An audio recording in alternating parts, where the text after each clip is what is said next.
Hello friends, MHT CTB फार्मसीची final merit list आलेली आहे. तर सर्व विद्यार्थी तर खुश असतीलच.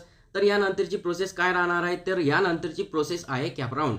तर कॅपराउंडचे रूल काय आहेत हे या व्हिडिओमध्ये आपण जाणून घेऊया. तर हा व्हिडिओ तुम्ही पूर्णपणे पहा. तर पहा, कॅपराउंड नंबर 1. जर एखाद्या उमेदवाराला त्याच्या पहिल्या पसंतीनुसार जागा वाटप केली गेली तर असे वाटप आपोआप गोठवले जाईल आणि उमेदवारास दिलेल्या मुदतीमध्ये प्रवेश घ्यावा लागेल. असा उमेदवार पुढील केंद्रभूत प्रवेश प्रक्रियामध्ये सहभागी होण्यास पात्र राहणार नाही. CAP round number 2. जर एखाद्या उमेदवाराला दुसऱ्या फेरीत त्याच्या पहिल्या 3 पसंतीनुसार जागा वाटप केली गेली तर असे जागा वाटप आपोआप गोठवले जाईल आणि उमेदवारास दिलेल्या मुदतीमध्ये प्रवेश घ्यावा लागेल. असा उमेदवार पुढील केंद्रभूत प्रवेश प्रक्रियासाठी सहभागी होण्यास पात्र राहणार नाही.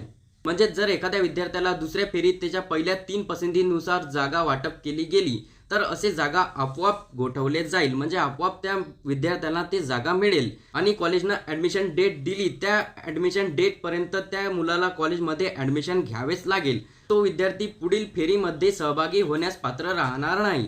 CAP round number 3. जर एखाद्या उमेदवाराला तिसऱ्या फेरीत त्याच्या पहिल्या 6 पसंतीनुसार जागा वाटप केली गेली तर असे जागा आपोआप गोठवले जाईल आणि उमेदवारास दिलेल्या मुदतीमध्ये प्रवेश घ्यावा लागेल. असा उमेदवार पुढील केंद्रभूत प्रवेश प्रक्रियामध्ये सहभागी होण्यास पात्र राहणार नाही.